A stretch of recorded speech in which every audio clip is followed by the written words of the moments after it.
Main நோக்கமே என்னன்னு பார்த்தீங்கன்னா, மக்களுக்கு இருக்கக்கூடிய குமுறல்களையும், பிரச்சனைகளையும் யாருக்கிட்ட சொல்றதுன்னு முடியாத ஒரு நிர்பந்தத்தில் இருக்கும்போது, நம்ம அத கேட்கறதுக்கு ஒரு ஆள் வேணும். ஒரு என்ன சொல்லக்கூடியதுன்னா, ஒரு மூத்த சகோதரரா போய் தான் அவங்க வீடுகள்ல போய் அவங்க குறைகள நம்ம கேட்கிறோம். ஏன்னா, இந்த ஆட்சி மாற்றம் வரணுன்றதுல மக்கள் தீவிரமா இருக்காங்க. நயினார் அண்ணனா இருக்கட்டும், அண்ணாமலையா இருக்கட்டும், எல்லாருமே பார்த்தீங்கன்னா, பச்சை தமிழர்கள், மண் சார்ந்த தமிழர்கள், விவசாயிகள், அங்க இருக்கக்கூடிய தமிழர்கள். ஆனால் அதே திமுகவில் பார்த்தீங்கன்னா முக்கால்வாசி பேர் பார்த்தீங்கன்னா நமக்கு பக்கத்து அண்டை மாநிலங்களை பூர்வீகமாக கொண்டவர்கள் தான் இருக்கிறாங்க. நம்மளோட உரிமைகளை நசுக்கிறாங்க. கிட்டத்தட்ட தமிழ்நாட்டில் 90% இந்துக்கள் தான் இருக்கிறாங்க அப்படின்னு சொல்லிட்டு மு.க. ஸ்டாலின் அவர்களே சொல்றாங்க.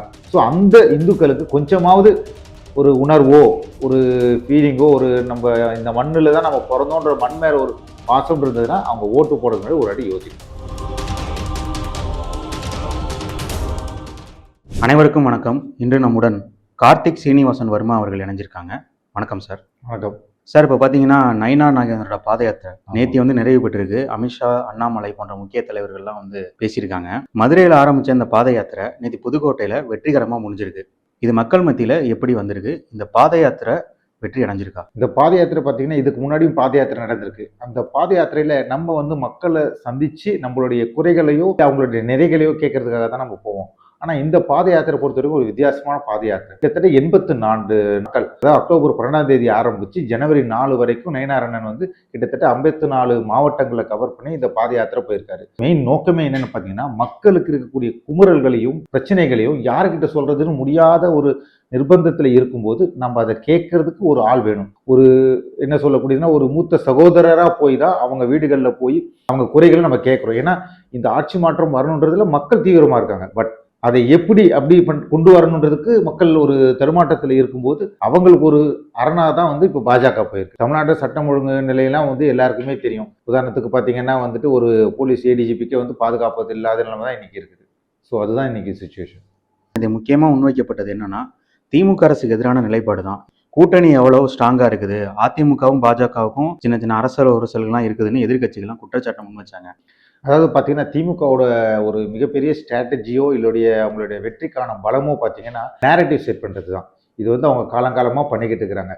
இன்னைக்கு திமுகவுக்கும் காங்கிரஸுக்கும் கூட்டணி இருக்குதா இல்லையா, விசிக கூட்டணிக்குள்ளே இருக்கிறாங்களா, வெளியில் போகிறாங்களா, மற்ற கட்சிகள் கம்யூனிஸ்ட் மற்றவங்கலாம் அரசியல பங்கு கேட்டுறாங்களா, அதுக்கு கொடுப்பாங்களா கொடுக்க மாட்டாங்களா, இந்த மாதிரி ஏகப்பட்ட குழப்பங்கள் திமுக கூட்டணியிலே இருக்குது. அதை மடை மாற்றுறதுக்காக மட்டுமே தான் பார்த்தீங்கன்னா பாஜக கூட்டணியில இவங்க இல்லை, இவங்க கூட்டணி அவங்க இல்லைன்ற மாதிரி கருத்துக்களை சொல்றாங்க.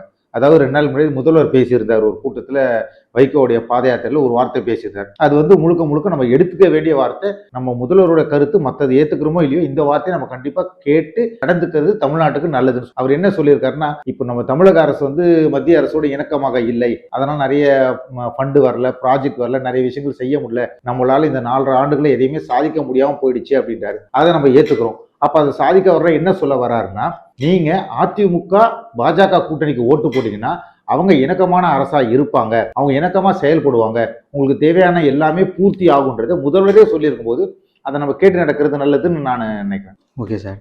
இப்போ என்னன்னா, தமிழக அரசியலே ஒரு முக்கியமான விவாதம் திமுக தான் மீண்டும் ஆட்சி அமைக்கும் அப்படின்ற ஒரு பிம்பத்தை கட்டமைக்கிறாங்க. எதிரணியில் இருக்கிற விஜயா இருக்கட்டும், சீமானா இருக்கட்டும், என்டிஏ கூட்டணியா இருக்கட்டும், நாங்கள் தான் மீண்டும் ஆட்சிக்கு வரப்போகிறோம் அப்படின்றாங்க. இப்படிப்பட்ட போட்டியில் இங்கே யாருக்கு வாய்ப்பு அதிகமாக இருக்குது? அதாவது திமுகவை ஆட்சியிலிருந்து அகற்றணுன்றதுல எல்லாருமே தீர்க்கமாக இருக்கிறாங்க. இது நம்பர் 1. முக்கியமாக மக்கள் இப்போ எல்லாருமே பார்த்தீங்கன்னா நாம் தமிழர் சீமானா இருக்கட்டும், விஜயா இருக்கட்டும், எல்லாருமே என்ன பண்ணுறாங்க, மக்கள் ஓட்டை வாங்கி அவங்க ஆட்சிக்கு வரணும்னு தான் ஆசைப்படுறாங்களே தவிர, இந்த திமுக போச்சுன்னா அவங்க என்ன செய்ய முடியும், என்ன செய்வாங்க அப்படின்றதுக்கான விடை யாருக்கிட்டையுமே இல்லை. இது வரைக்கும் அரசியல் அனுபவம் இல்லாதவர் நம்ம விஜய். சீமானை பொறுத்த வரைக்கும் பார்த்தீங்கன்னா அவர் தமிழ் தேசியம்னு பேசுறாரு. அந்த தமிழ் தேசியத்தை கொஞ்சம் மாற்றி தமிழனின் தேசியம்னு பேசினார்னா அவருக்கு பொருத்தமாக இருக்கும். ஏன்னா அவர் அப்பப்போ ஸ்டாண்டை மாற்றுவார். ஸோ அதை எடுக்க முடியாது. இன்னைக்கு இருக்கிற நிலைமையில இவங்க எல்லாம் ஓட்டை சிதறடிக்க முயற்சி பண்றாங்க, திமுகவுக்கு இன்டெரக்டா ஹெல்ப் பண்றாங்கன்னு வேணா நம்ம கன்சிடர் பண்ணலாமே தவிர, மற்றபடி ஆட்சி அமைக்கிறதுக்கு முழு வாய்ப்பு அதிமுக பாஜக கூட்டணி. Okay sir. நீங்க ஆட்சி அமைக்க அதிமுக பாஜக கூட்டணிக்கு தான் சொல்றீங்க. இப்போ இந்த சுற்றுப்பயணத்தையும் நம்ம எடுத்துக்கலாமே. நயினார் நாகேந்திரன் அவர்கள் ஒரு பக்கம் சுற்றுப்பயணம் போயிருக்காரு. எடப்பாடி அவர்கள் ஒரு பக்கம் சுற்றுப்பயணம் போயிட்டுருக்காரு. இப்படிப்பட்ட நிலையில மக்கள்கிட்ட இந்த சுற்றுப்பயணம் எந்த அளவுக்கு ரீச் ஆயிருக்கு?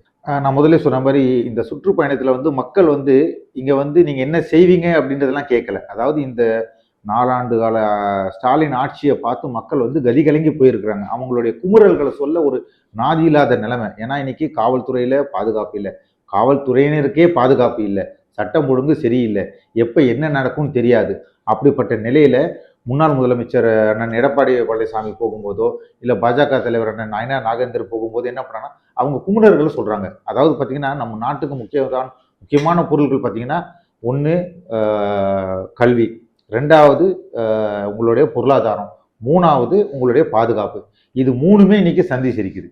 ஸோ இந்த நிலைமையில மக்கள் வந்து இப்போ நம்ம வந்து மக்களை பார்க்க எவ்வளோ ஆர்வமாக இருக்குமோ அதை விட 1000 மடங்கு மக்கள் வந்து நயினார் அண்ணனையும் எடப்பாடி பழனிசாமி அவர்களையும் பார்க்கறதுக்கு அவ்வளோ ஆர்வமாக இருக்காங்க. அவங்க குறைகளை சொல்லியிருக்காங்க. ஸோ இது வந்து ஒரு ஆக்கப்பூர்வமான விஷயமா தான் நான் பார்க்குறேன். குறைகளை சொல்லியிருக்காங்க அப்படின்ற ஒரு விஷயத்தை முன் வச்சிருக்கீங்க. நேற்று அமித்ஷா அவர்கள் வந்து திமுக வந்து ஆட்சியை விட்டு அகற்றணும் அப்படின்ற ஒரு கருத்தை தான் முன் வச்சிருக்காரு. அண்ணாமலை அவர்கள் வந்து என்ன சொல்லியிருக்காரு அப்படின்னா, திமுக திட்டி திட்டி அழுத்தே போச்சுன்ற மாதிரி ஒரு விமர்சனத்தை முன் வச்சிருக்காரு. இப்போ நயினார் நாகேந்திரனோட ஸ்டாண்டர்டும் வந்து அப்படிதான் இருக்குது. திமுகவுக்கு எதிரான நிலைப்பாடு சொல்றதுக்கு பதிலாக நம்ம பார்த்தோன்னா அமித்ஷாஜி அவர்களோ நயினார் நாகேந்திரன் அவர்களோ எல்லாருமே அண்ணாமலை அவர்களோ அவங்க சொல்லக்கூடியது வந்து மக்கள் நலன், அதாவது மக்களுக்கு நல்லது வேணும்னு தான் சொல்றாங்க. திமுக ஆட்சி ஏன் அகற்றணும்னா அப்பதான் மக்களுக்கு நல்லது நடக்கும். அந்த ஒரு காரணத்துக்காக தான் வந்து திமுகவை அகற்றணும்னு சொல்றாங்களே தவிர வேற எந்த காரணமும் இல்லை. இன்னைக்கு மாணவர்களா இருக்கட்டும், பெண்களா இருக்கட்டும், இன்னைக்கு பாத்தீங்கன்னா செவிலியர்கள் போராட்டம் நடக்குது, அரசு ஊழியர்கள் போராட்டம் நடக்குது, ஜாட்டோ ஜியோ நடக்குது, துப்புரவு போராட்டம் நடக்குது. அப்ப யார் எந்த சமூகம் இல்லை எந்த மக்கள் தமிழ்நாட்டில் சந்தோஷமா இருக்காங்க நீங்க பாத்தீங்கன்னா ஒரே ஒரு மக்கள் தான், திராவிட முன்னேற்ற கட்சியுடைய கட்சி உறுப்பினர்கள், அவங்களுடைய உடற்பிறப்புகள். மற்ற யாருமே சந்தோஷமா இல்லைன்றதுனால தான் இந்த ஆட்சி மாற்றம் வேண்டும், பொதுமக்களுக்கான ஆட்சி வேணும், பொதுமக்களுக்கு ஒரு புது வாழ்க்கை வேணும். சொல்ல போனா பாத்தீங்கன்னா வந்து இது தமிழ்நாடுக்கு ஒரு சுதந்திரம் கிடைக்கிற ஒரு வேள்வி மாதிரி தான் நடந்துட்டு இருக்குது. இந்த ஆட்சி அகற்றப்பட்டால்தான் தமிழக மக்களுக்கு சுதந்திரம் கிடைக்கும். கிட்டத்தட்ட 84 நாள், அதாவது 2400 கிலோமீட்டர் நயினார் நாகேந்திரன் அவர்களோட பாத யாத்திரை முடிஞ்சு வந்திருக்கு. இப்போ அண்ணாமலை அவரோட பாத யாத்திரையை நம்ம எடுத்தோம். இப்போ இந்த 2 பாத யாத்திரையும் வச்சு பார்க்கும்போது பாஜக வந்து தமிழக மக்கள் மத்தியில நல்ல வரவேற்பை பெற்று வந்திருக்கா? கண்டிப்பா. இப்போ அண்ணாமலைஜியுடைய பாத யாத்திரையில பாத்தீங்கன்னா பட்டி தொட்டி வரைக்கும் வந்து பாஜக தாமரைன்றதை மலர் வச்சுட்டு, ஸோ அது முதல் பாட்டை அவர் முடிச்சிட்டாரு. ஸோ அந்த தொடராதான் வந்து நயினார் அண்ணனுடைய பயணத்தை நான் பார்க்குறேன். ஏன்னா அவர் வந்து கட்சியை எல்லா இடத்துலையும் கொண்டு போய் சேர்த்துட்டாரு. இப்போ மக்களுக்கு பாஜக யாரு, பாஜக என்ன பண்றாங்க, மத்தியில் என்னென்ன திட்டங்கள் பண்றாங்கன்னு தெரிஞ்சு போச்சு. ஸோ ஆட்சி மாற்றத்துக்கான ஒரு விதையை தான் வந்துட்டு கிட்டத்தட்ட வந்து பாத்தீங்கன்னா 54 மாவட்டங்கள்ல கிட்டத்தட்ட வந்து 47 பொதுக்கூட்டங்கள் போட்டு 8 கோடி மக்களுக்கு கொண்டு போய் சேர்த்துட்டார் நயினார். அதாவது இது வரைக்கும் பாஜக என்னன்ற தெரியாதவங்கள தெரிய வச்சாச்சு அண்ணாமலை. இப்போ பாஜக என்ன செய்யுன்றது மக்களுக்கு தெரியும். அதை செய்ய வைக்கிறதுக்கு அவங்க ஓட்டு போடணுன்றது அவங்களுக்கு நினைவூட்டுறதுக்காக தான் வந்து நயினார் அண்ணன் வந்து இந்த பாத யாத்திரை பண்ணியிருக்காரு. திமுக அரசோட தற்போதைய ஒரு சிக்கல்களை தான் பத்தி பேசிட்டு இருக்காங்க. இப்படிப்பட்ட நிலையில மண் சார்ந்து ஒரு விஷயத்தை வந்து நயினார் நாகேந்திரன் முன் வச்சிருக்காரு. அதாவது எளிய மக்களை போய் பார்த்தது கொண்டதெல்லாம் இருக்கு. இப்போ திராவிட கட்சியை பார்த்தோம்னு பார்த்தீங்கன்னா வந்து பாஜக வந்து வடமாநில கட்சி, வடமாநிலத்தவர் கட்சின்னு சொல்லுவாங்க. இன்னைக்கு பாஜகவில் இதுக்கு முன்னாடி இருந்த தலைவர் எல் முருகனா இருக்கட்டும், தமிழிசை சவுந்தரராஜனா இருக்கட்டும், இல்லை நயினார் அண்ணனா இருக்கட்டும், அண்ணாமலையா இருக்கட்டும், எல்லாருமே பார்த்தீங்கன்னா பச்சை தமிழர்கள், மண் சார்ந்த தமிழர்கள், விவசாயிகள், அங்கே இருக்கக்கூடிய தமிழர்கள். ஆனால் அதே திமுகவில் பார்த்தீங்கன்னா முக்காவாசி பேர் பார்த்தீங்கன்னா வந்து நமக்கு பக்கத்து அண்டை மாநிலங்களை வந்து பூர்வீகமாக கொண்டவர்கள் தான் இருக்கிறாங்க. தாய்மொழி தமிழ் கிடையாது. இது ஒரு பக்கம். ஸோ இதை மீறி என்னன்னு பார்த்தீங்கன்னா நம்ம வந்து மக்களுடைய கலாச்சாரங்கள், இப்போ கோயம்புத்தூரை பொறுத்த வரைக்கும் இன்னைக்கு தமிழ்நாட்டிலேயே வந்து மிகப்பெரிய வணிக நகரமாக கோயம்புத்தூர் தான் இருக்குது. அது வளர்ந்து வர்றது பிடிக்காம வள்ளி கும்மி போன்ற பாரம்பரிய கலைகளை வந்து நசுக்கிறதுக்கு எவ்வளவோ முயற்சி பண்ணாங்க. உதாரணத்துக்கு திருப்பரங்குன்றம் வந்துட்டு நம்ம தமிழர்களுக்கு வந்து அவ்வளோ பெரிய அவமானத்தை வந்து தமிழக அரசு கொடுத்துருக்கு. எப்படின்னு பார்த்தீங்கன்னா நம்மளோட உரிமை இந்தியன் கான்ஸ்டியூஷன்ல ரைட் டு ரிலிஜன் கொடுத்துருக்கு, right to freedom of expression கொடுத்துருக்கு.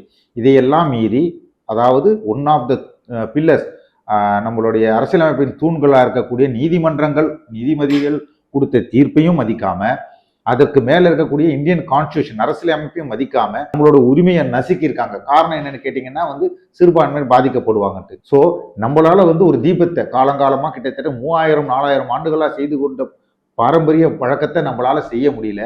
ஆனா இப்போ வந்து சில பேர் வந்து அதை பண்றாங்க. அதுக்கு போலீஸ் வந்து முழு ஒத்துழைப்பு கொடுக்குது. அது மட்டும் இல்லாம நம்மளுடைய மனசை புண்பற்றக்கூடிய சில விஷயங்களும் பண்ணிட்டு இருக்கிறாங்க. பாத்தீங்கன்னா வந்து ஆடு பலியிடுதல், அது பலியிடுதல்னு சொல்லிட்டு, முக்கியமா பாத்தீங்கன்னா ஸ்தல விருஷம் சொல்லுவோம். அந்த ஸ்தலத்துடைய விருஷம், அந்த ஸ்தல விஷயத்துல அவங்களுடைய கொடியை ஏத்துறதுன்றது பாத்தீங்கன்னா நம்ம எவ்வளவு பெரிய இதுன்னு பாத்தீங்கன்னா இந்திய செங்கோட்டையில வந்து நீங்க பாகிஸ்தான் கொடி ஏத்துறதுக்கு சமமான ஒரு விஷயம். ஆனா அதை வந்து இந்த போலீஸும் இந்த அரசாங்கமும் அதை ஆதரிக்கிறாங்க, நம்மளோட உரிமைகளை வந்துட்டு நசுக்கிறாங்க. கிட்டத்தட்ட தமிழ்நாட்டில் 90% வந்து இந்துக்கள் தான் இருக்கிறாங்க அப்படின்னு சொல்லிட்டு மு.க. ஸ்டாலின் அவர்களே சொல்றாங்க. ஸோ அந்த இந்துக்களுக்கு கொஞ்சமாவது ஒரு உணர்வோ ஒரு ஃபீலிங்கோ ஒரு நம்ம இந்த மண்ணில் தான் நம்ம பிறந்தோன்ற மண் மேல ஒரு பாசம் இருந்ததுன்னா அவங்க ஓட்டு போடுறது முன்னாடி ஒரு வாட்டி யோசிக்கணும். நிறைவு விழாவில் வந்து கிட்டத்தட்ட பல்லாயிரக்கணக்கான பாஜக தொண்டர்கள் கலந்து பேசியிருக்காங்க. இப்படிப்பட்ட நிலையில இந்த கூட்டங்களை பார்த்து திமுக அரசு பயப்படுதா? கண்டிப்பா. திமுகவை பொறுத்த வரைக்கும் பாத்தீங்கன்னா அவங்க வந்து எப்பவுமே 200 ரூபாய் ஊப்பின்னு சொல்லிட்டு இருப்போம். பட் ஆனா இப்ப 200 ரூபாய் இல்லை, அவங்க 2000 ரூபாய் கொடுக்குறாங்க, துணி எடுத்து கொடுக்குறாங்க, சாப்பாடு கொடுக்குறாங்க. டிவிலேயே பார்த்துருப்பீங்க அவங்க என்னென்ன ஸ்நாக்ஸ் கொடுக்குறாங்க, என்னென்ன கூல்ட்ரிங்க்ஸ் கொடுக்குறாங்க, எல்லாத்தையும் போட்டு காட்டியும் ஒரு அரை மணி நேரத்துக்கு மேல வந்து ஜனம் அங்க உட்கார்றது கிடையாது. இவ்வளவுத்துக்கும் அவங்க ஒரு ஆளுக்கு 2000 ரூபாய் கொடுக்குறாங்கன்னு சொல்றாங்க, தெரியல. ஆனா பாஜக வந்து உணர்வால சேர்ந்த கூட்டம். அதாவது மக்களுக்காகவும் நாட்டுக்காகவும் நாட்டு பற்றோடு வரக்கூடிய மக்கள் தான் பாஜக கூட்டத்துக்கு வராங்க. அங்க தண்ணி கொடுக்க மாட்டாங்க, அப்படியும் இல்லை. அங்கேயும் தண்ணி கொடுப்பாங்க, ஆனா பச்சை தண்ணி மட்டும் தான் கொடுப்பாங்க. முக்கால்வாசி பார்த்தீங்கன்னா அந்த கூட்டத்துக்கு வர மக்கள் வீட்டிலேருந்து உணவை எடுத்துன்னு வந்து அங்க சாப்பிட்டு போறாங்க. ஒரு சின்ன உதாரணம் பார்த்தீங்கன்னா, கூட்டம் கலைஞ்சதுக்கு அப்புறம் நீங்க பார்க்கணும்.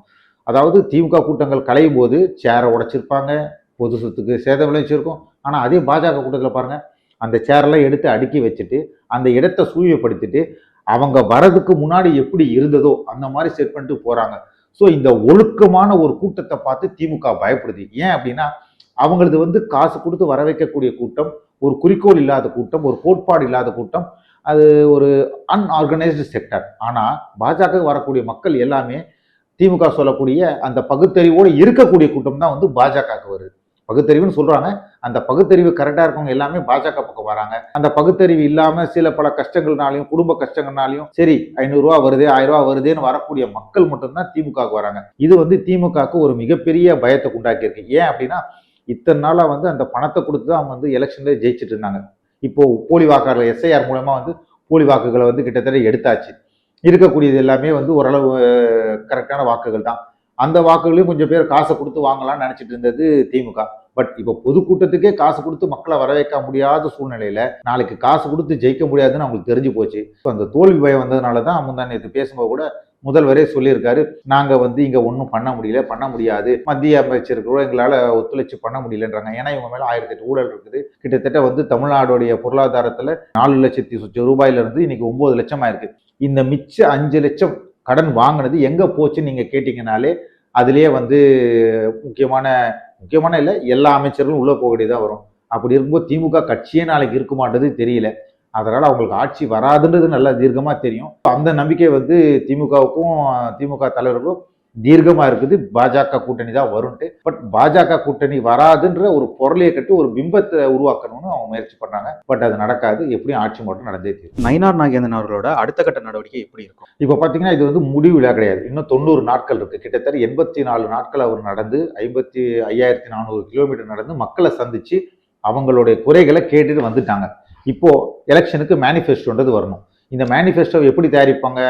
திமுகவில் பார்த்தீங்கன்னா மானே தேனே பொன்மானேன்னு போட்டு தான் பண்ணுவாங்க. ஆனால் பாஜகவை பொறுத்த வரைக்கும் ஒரு கிராமமா ஒரு நகரமா போய் அந்த நகரத்தில் அந்த மக்களுக்கு அங்கே என்ன தேவை இருக்குன்றத கரெக்டாக அதை அனாலிசிஸ் பண்ணி அதை வாங்கி அதை பேஸ் பண்ணி அவங்களுக்கான தேவைகளை எப்படி பூர்த்தி செய்ய போகிறோம் அப்படின்ற ஒரு செயல் திட்டத்தை உருவாக்கி அந்த செயல் திட்டத்தை மக்களுக்கு நம்மளுடைய காரியகர்த்தா மூலமாக கொடுத்து அது மக்களுடைய ஃபீட்பேக் என்ன, அதில் நிறைகுறைகள் என்ன, அதெல்லாம் மாடிஃபை பண்ண சொல்கிறாங்கன்றதை கேட்டு அதை உருவாக்கி கொடுக்கும்போது பார்த்தீங்கன்னா இந்த ஒரு மேனிஃபெஸ்டோ தேர்தல் அறிக்கைன்றது இது தேர்தல் அறிக்கையாக வராது, பாஜகவுடைய மக்கள் அறிக்கையாக வரும். மக்களுடைய குறைகள் என்ன, அதை எப்படி தீர்க்க போகிறோம், எப்போ தீர்க்க போகிறோம், அதுக்கு வந்து ஒரு ரோட் மேப்பாக தான் நான் பார்க்குறேனே தவிர தேர்தல் அறிக்கையாக பார்க்கல.